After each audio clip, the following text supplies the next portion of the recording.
அரவண்டாக்ஸ் நேயர்களுக்கு அன்பான வணக்கங்கள். இன்னைக்கு தமிழ் சினிமா உலகத்துல ஒரு மிகப்பெரிய ஒரு ஹாட் டாபிக்கா மாறி இருக்க ஒரு விஷயம் என்ன அப்படின்னு பாத்தீங்கன்னா, மீண்டும் ஆர்த்தி ரவி வெர்சஸ் ரவி மோகன் இவங்க ரெண்டு பேருக்கு நடுவில் நடக்கக்கூடிய அந்த ஒரு டைவர்ஸ் பிரச்சனை. கொஞ்ச நாளைக்கு முன்னாடி ஜெயம் ரவியும் சிங்கர் கெனிஷா அவர்களும் ரெண்டு பேருமே இணைந்து ஒரு திருமண நிகழ்வுக்கு போனது ஒரு மிகப்பெரிய சர்ச்சையை கிளப்புச்சு. அதுக்கு முன்னாடி வரைக்கும் ஜெயம் ரவி அவர்களுக்கும் ஆர்த்தி அவர்களுக்கும் நடுவில் நடக்கக்கூடிய இந்த பிரச்சனை பத்தி பலருக்கும் தெரியாமே இருந்தது. என்னைக்கு இவங்க ரெண்டு பேரும் ஜோடி போட்டுட்டு ஒன்னா ஒரு திருமண நிகழ்ச்சிக்கு ஒரே மாதிரி உடை அணிந்துட்டு வந்தாங்களோ அவங்க தான் அந்த ட்ரெண்டை செட் பண்ணாங்க. அந்த ட்ரெண்டை ஃபாலோ பண்ணி தான் இன்றைக்கு தமிழ்நாட்டினுடைய முதலமைச்சராக இருக்கக்கூடிய திரு ஜோசப் விஜய் அவர்களும் நடிகை த்ரிஷா அவர்களும் அவங்க ரெண்டு பேரும் அவங்க பங்குக்கு ஒரு கல்யாணத்துக்கு ஜோடியா போயிருந்தாங்க. ஸோ இந்த ட்ரெண்டை செட் பண்ணது ஜெயம் ரவி அவர்கள் தான். மிகப்பெரிய ஒரு பேசுபடு பொருளாக அது மாறியது. கெனிஷா அவர்களையும் ஜெயம் ரவி அவர்களையும் கடுமையான விமர்சனங்களுக்கு மக்கள் உள்ளாக்குனாங்க. அதிலும் கெனிஷாவை கேட்காத வார்த்தைகள் கிடையாது. ஏன்னா ஜெயம் ரவி அவர்களுக்கும் ஆர்த்தி ரவி அவர்களுக்கும் குடும்பத்தில் நடக்கக்கூடிய அந்த பிரச்சனை ரெண்டு பேரும் ஜெயம் ரவி தான் விவாகரத்தை கேட்கிறாரு. நம்ம முதலமைச்சர் விஜய் அவர்களுடைய வழக்கை பொறுத்த வரைக்கும் விவாகரத்து கேட்டது மனைவி, ஆனா இங்க விவாகரத்து கேட்டது கணவன் ஜெயம் ரவி தான் கேட்கிறாரு. ஆர்த்தி ரவி இதை நான் சற்றும் எதிர்பார்க்கல, என்னால விவாகரத்து கொடுக்க முடியாது அப்படின்னு மறுத்துட்டாங்க. இன்னைய வரைக்கும் இவங்க ரெண்டு பேருக்கு டைவர்ஸ் ஆகல. இந்த டைவர்ஸ் பிரச்சனை போயிட்டு தான் இருக்கு. இப்ப என்ன ஆச்சு அப்படின்னு பாத்தீங்கன்னா, இன்னைக்கு அதாவது நேத்துக்கு ஜெயம் ரவி அவர்கள் எல்லா பத்திரிகை நண்பர்களையும் தன்னுடைய ஆபீஸ்க்கு அழைச்சு ஒரு பரபரப்பான ஒரு பிரஸ் மீட்டை கொடுத்திருக்கிறாரு. அந்த பிரஸ் மீட்ல பல விஷயங்களை ஜெயம் ரவி, அதாவது இத்தனை நாட்களாக ஜெயம் ரவி பேசாத விஷயங்கள், ஓபன் அப் பண்ணாத விஷயங்களை அந்த பிரஸ் மீட்ல அவர் பேசியிருக்காரு. அவருக்கு ஆதரவாக சில பேர் பேசியிருக்காங்க. கெனிஷாவும் வீடியோ போட்டிருக்காங்க. எல்லாமே நம்ம இந்த வீடியோல தெளிவா பார்ப்போம். அதாவது இந்த நடிகர்களுக்குள்ள இந்த செலிபிரிட்டிஸ்குள்ள நடக்கக்கூடிய இந்த பிரச்சனை இது நார்மலா எல்லா குடும்பத்திலும் நடக்கக்கூடிய பிரச்சனைகள் மாதிரி தான். ஆனா என்னன்னா, அந்தந்த தரத்துக்கு ஏற்ற மாதிரி பிரச்சனையுடைய வீரியம் அதிகமா இருக்கும், கம்மியா இருக்கும். இப்ப நார்மலா எல்லார் குடும்பத்திலையும் கணவன் மனைவிக்குள்ள பிரச்சனைகள் இருப்பது சகஜம்தான். ஆனா இப்போ இந்த ஒரு ட்ரெண்ட் என்ன செட் ஆகிட்டு இருக்கு அப்படின்னு பாத்தீங்கன்னா, இல்லீகல் அஃபேரை நார்மலைஸ் பண்ணக்கூடிய வேலைகளை பல பேர் இறங்கிட்டு இருக்காங்க அப்படிங்கிறத பார்க்க முடியும். முக்கியமா இந்த செலிபிரிட்டிஸ், அதாவது தனுஷ் அவர்களும் நம்ம ஐஸ்வர்யா ரஜினிகாந்த் அவர்களும் விவாகரத்து அப்படின்னு சொல்லும் பொழுது அன்னைக்கு இந்த ஒரு மக்களினுடைய மனநிலை பயங்கரமா ஒரு அதிர்ச்சியான ஒரு விஷயமாக அது இருந்தது. ஏன்னா கிட்டத்தட்ட 15-20 வருஷங்கள் 15 வருஷத்துக்கு மேல ரெண்டு பேரும் இணைந்து வாழ்ந்திருந்தாங்க. ரெண்டு பேருக்கும் 2 பசங்க இருக்காங்க. அதுக்கப்புறம் ஒவ்வொருத்தரா விவாகரத்து பெற்றுட்டே வந்தாங்க. நம்ம ஜிவி பிரகாஷ் சைந்தவியா இருக்கட்டும், அடுத்து ஜெயம் ரவி ஆர்த்தி ரவியா இருக்கட்டும், இன்னைக்கு விஜய் அவர்கள் சங்கீதா அவர்களுடைய விவாகரத்தா இருக்கட்டும், இப்படி பல விவாகரத்து வழக்குகள் இந்த சினிமா உலகத்துல வந்துகிட்டு தான் இருக்கு. ஆர்த்தி அவர்கள் மீது தான் எல்லாருடைய கவனமும் இருந்தது. ஆர்த்தி அவர்கள் தான் இங்க விக்டிம். ஏன்னா ஜெயம் ரவி பண்ண ஒரு மிகப்பெரிய தவறு என்ன அப்படின்னு பாத்தீங்கன்னா, கெனிஷாவை பொது வழியில ஒன்னா கூட்டிட்டு போனது. விவாகரத்து பெறாமலே ஒரு கள்ள தொடர்பை நார்மலைஸ் பண்ண முயற்சி பண்ணதுனால ஜெயம் ரவியை போட்டு அடின்னு எல்லாரும் அடிச்சாங்க, இன்க்ளூடிங் நம்மளுமே போட்டு பயங்கரமா அவர் அடிச்சிருந்தோம். கெனிஷா அவர்களையும் பயங்கரமா இந்த சோசியல் மீடியால ஏகப்பட்ட பேர் சைபர் புல்லிங் பண்ணியிருக்காங்க அப்படிங்கிற ஒரு விஷயம் நம்மளால பார்க்க முடியுது. இன்னைக்கு ஜெயம் ரவி அவர்கள் உணர்ச்சி பொங்க இந்த பிரஸ் மீட்டை கொடுத்ததுக்கு மிக முக்கியமான காரணம் அவங்க ரெண்டு பேரும் சுத்தி நடந்த அந்த சைபர் புல்லிங், அதுக்கப்புறமா அவங்க வீட்டுல நடந்த டார்ச்சர். இப்ப இந்த வீடியோ கூட நம்ம எதுக்காக போடுறோம் அப்படின்னு பாத்தீங்கன்னா, ஜெயம் ரவி அவர்களுடைய மனநிலை ஒரு நிலையா இல்லை. அவர் பயங்கரமான ஒரு மன உளைச்சல இருக்காரு அப்படிங்கிறது அவர் பேசும் பொழுதே நல்லாவே தெரியுது.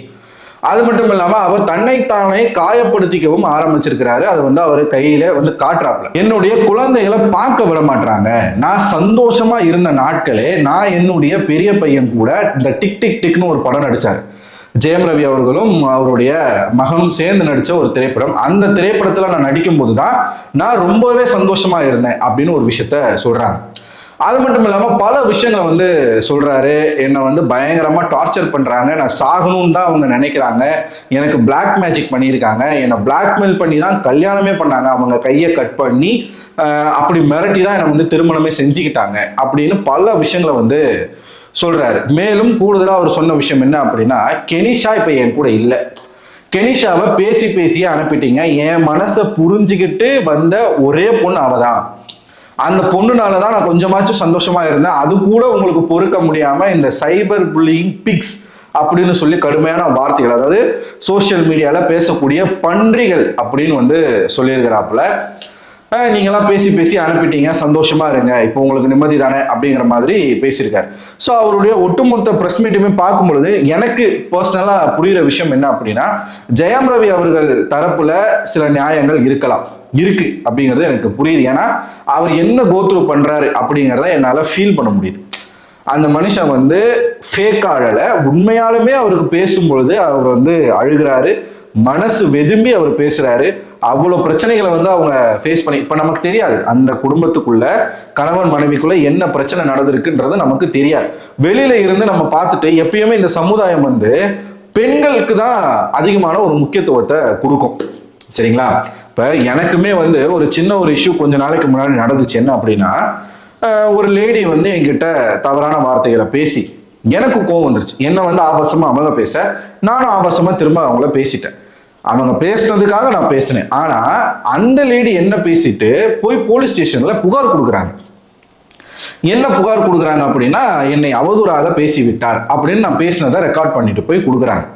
நானுமே அவங்க பேசினதை ரெக்கார்ட் பண்ணிட்டு ஸ்டேஷனுக்கு போறேன். ஆனா சட்டம் எனக்கு சாதகமா இல்லை, அதாவது ஒரு ஆணுக்கு சாதகமா இல்லை, பெண்ணுக்கு தான் அங்க சட்டம் சாதகமாக இருந்தது.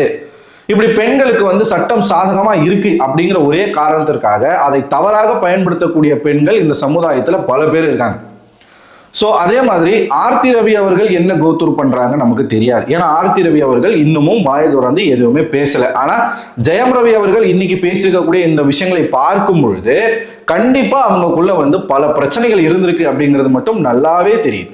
ஜெயம் ரவி அவர்களை உடனடியா மருத்துவர் ஆலோசனைக்கு உட்படுத்தணும். ஏன்னா அவர் தன்னைத்தானே காயப்படுத்திக்க ஆரம்பிச்சிருக்கிறாரு. பல நடிகர்கள் பல நடிகைகள் சமீபத்தில் தற்கொலை பண்ணி இறந்து போற விஷயங்கள் எல்லாமே நடந்துகிட்டு தான் இருக்கு. அந்த லெவலுக்கு ஜெயம் ரவி அவர்கள் போகமாட்டாரு அப்படின்றது ஒரு சின்ன நம்பிக்கையா இருந்தாலும் இது நம்ம சொல்ல முடியாது. எப்போ யாருடைய தாட் எப்படி இருக்கும், எப்போ என்ன பண்ணுவாங்கன்னு நமக்கு தெரியாது. அவர் ஓப்பனா பிரஸ் மீட்ல காட்டுறாரு, தன்னுடைய கையில இங்கே காயம் இருக்கு, நான் என்னையே காயப்படுத்திக்க ஆரம்பிச்சிட்டேன் அப்படின்னு சொல்றாங்க. ஸோ நிச்சயமா அவருக்கு மருத்துவர் ஆலோசனை தேவை.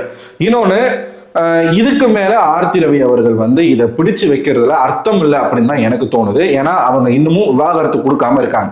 ஜெயம் ரவி இந்த விஷயத்துல நான் ஜெயம் ரவி அவர்கள் சைடு தான் நான் நிற்க போறேன். ஏன்னா ஒரு திருமண வாழ்க்கை செட் ஆகலை அப்படின்னா அது ரொம்ப நாளைக்கு நம்மளால பிடிச்சு வச்சு வாழ்ந்துட்டு இருக்க முடியாது. ஆனா நான் எதுக்கு அகைன்ஸ்டா இருப்பேன் அப்படின்னா, இல்லீகல் அஃபரை நீங்க நார்மலைஸ் பண்ண முயற்சி பண்ணுது அது தவறான ஒரு விஷயம். உங்களோட திருமண வாழ்க்கை உங்களுக்கு பிடிக்கல அப்படின்னா, உங்களுக்குள்ள எதனா பிரச்சனை இருக்கு அப்படின்னா அதை ஒண்ணு நீங்க பேசி சரி பண்ணணும். இல்ல அது பேசி சரியாகிற மாதிரியாக இல்லை அப்படின்னா ப்ராப்பரா ரெண்டு பேரும் மனசு பிரிஞ்சு அதன் பின்னாடி நீங்க இன்னொரு லைஃப்குள்ள போறது அப்படிங்கிறது சட்டப்படி செல்லும். மக்கள் அதை அக்செப்ட் பண்ணிப்பாங்க. ஆனா மனைவி இருக்கும் பொழுதே எனக்கு தெரிஞ்சு ஆர்த்தி அவர்கள் ட்ரிகர் ஆன ஒரே இடம் எது அப்படின்னா, அந்த கெனிஷாவும் இவங்க ஜெயம் ரவியும் அந்த திருமண நிகழ்வுக்கு ஒன்னா போனதுதான். அங்கதான் பயங்கரமான ஒரு ட்ரிகரை அவர் ஏற்படுத்தியிருக்காரு. அது முழுக்க முழுக்க ஜெயம் ரவியின் மீது தவறு. இப்போ ஜெயம் ரவி ஒரு நடிகையினுடைய பேரையும் குறிப்பிட்டு பேசியிருக்காரு. அந்த நடிகை வேற யாரும் இல்ல, அப்பட்டமா தெரிஞ்சு போச்சு, குஷ்பு அவர்களை தான் பேசியிருக்காரு. அந்த நடிகை தான் என் குடும்பத்தையே கெடுத்தது, அவ யாரு என்னை பத்தி பேசுறதுக்கு, நீ என்ன ஒழுங்கா, நீ என்ன பெத்தியா அப்படின்னு ரொம்ப காட்டமா பேசியிருக்காரு ஜெயம் ரவி. இது குஷ்பு தான் அப்படிங்கிறது நம்ம எதை வச்சு உறுதிப்படுத்துறோம் அப்படின்னா, இட்லி நடிகைன்னு அவர் ஒரு பேரை சொல்லிட்டாப்ல. அது மட்டும் இல்லாம இவருடைய பிரஸ் மீட்டுக்கு ஆப்போசிட் சைட்ல ஆர்த்தி அவர்கள் இன்ஸ்டால ஒரு போஸ்ட் போடுறாங்க, என்னுடைய சைலன்ஸை பலவீனமா எடுத்துக்காதீங்க அப்படின்னு சொல்லி ஒரு போஸ்ட் போடுறாங்க. அந்த போஸ்டுக்கு கீழே குஷ்பு அவர்கள் கமெண்ட் பண்றாங்க, பிரேவா இருங்க அப்படின்னு சொல்லிட்டு. ஸோ குஷ்பு அவர்கள் ஏதோ உள்ள புகுந்து வேலை பார்த்துருக்காங்க அப்படிங்கிறது நல்லாவே நமக்கு தெரியுது. கெனிஷாவுக்கோ இல்லை எனக்கோ எது நடந்தாலும் அந்த குடும்பம் தான் காரணம் அப்படின்னு ஜெயம் ரவி அவர்கள் இன்னைக்கு சொல்லியிருக்காங்க. ஸோ இதெல்லாம் பார்க்கும் பொழுதுதான் இன்னைக்கு திரையுலகத்தில் இருக்கக்கூடிய பல பேர் என்ன நடக்கும் அடுத்து அப்படிங்கறத பேச ஆரம்பிச்சிருக்காங்க.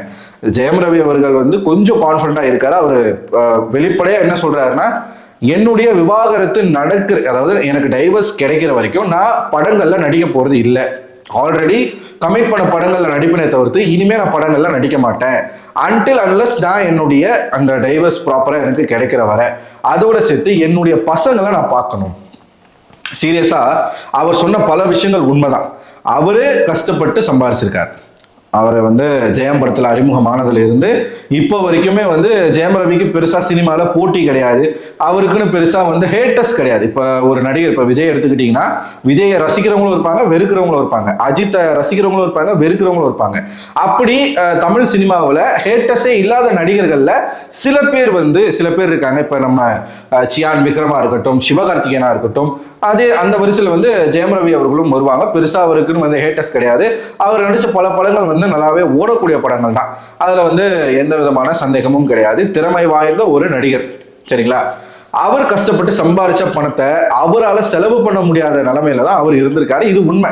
எதை வச்சு நான் சொல்றேன் அப்படின்னா, பொன்னியின் செல்வன் அந்த ஆடியோ லான்ச்ல இதை குறித்து சியான் விக்ரமன் அவர்கள் மேடையிலேயே பேசியிருப்பார்.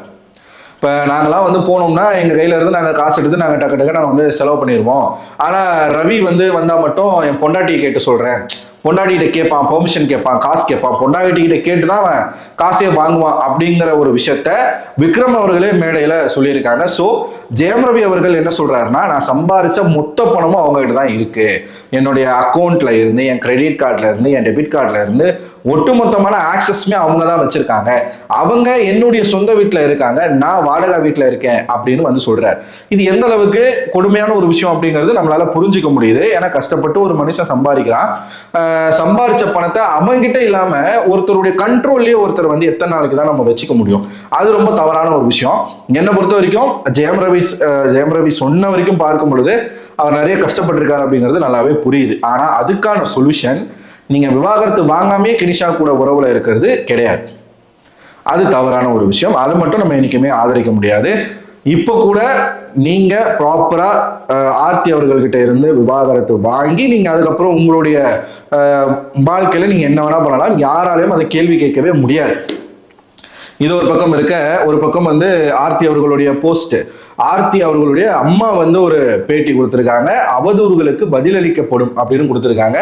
இந்த பக்கம் கெனிஷா பார்த்தீங்கன்னா வாயை வச்சுட்டு சும்மா இல்லாம அவங்க வேற ஒரு வீடியோ போட்டிருக்காங்க. இப்ப ஜெயம் ரவியும் கெனிஷாவும் ஒன்னா இல்லை அப்படிங்கிறது ஜெயம் ரவி சொன்னது மூலமா தெரிஞ்சு போச்சு. ஒருவேளை அதனாலதான் அவர் அவ்வளோ ஹர்ட் ஆயிட்டாரா, அவ்வளோ கஷ்டப்பட்டிருக்காரா?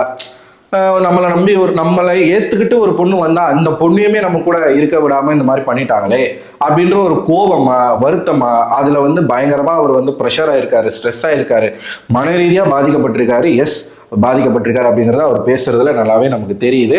இந்த சைடு ஆர்த்தி அவர்களுக்குமே மன ரீதியான பிரச்சனைகள் இருக்கும், இல்லைன்னா சொல்லவே முடியாது. கனிஷா வாயை வச்சுக்கிட்டு கொஞ்சம் சும்மா இருந்தீங்கன்னா நல்லது. ஜெயம் ரவி அவருடைய வழியில அவர் வந்து இந்த விஷயத்த ஹேண்டில் பண்ணிட்டு இருக்காரு. ஏன்னா மேடம் வந்து ஒரு வீடியோல என்ன சொல்லியிருக்காங்க அப்படின்னா, சிஎம் அவர்களுக்கே இதே மாதிரி பிரச்சனை வந்து அவர் சிஎம்ஏ ஆயிட்டாரு, நீங்க என்னடா இந்த மாதிரி பண்ணிட்டு இருக்கீங்க, பயங்கரமா அவங்கள திட்டிருக்காங்க. திட்டதான் செய்வாங்க, மக்கள் திட்டதான் செய்வாங்க, வேற வழியே கிடையாது. நீங்க பண்ணது தப்பு அப்படிங்கறத வந்து ஃபர்ஸ்ட் நம்ம அக்செப்ட் பண்ணிக்கிறோம். நம்ம இந்த மாதிரி பொது வெளியில ஒன்னா போனது தப்பு. நீங்க ஒரு ட்ரெண்டை செட் பண்ணிட்டீங்க.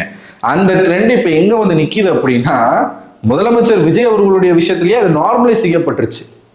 விஜய் அவர்களுக்கும் த்ரிஷா அவர்களுக்கும் நடுவில் இருக்கக்கூடிய அந்த ஒரு உறவு வந்து நார்மலைஸ் செய்யப்பட்டிருக்கு.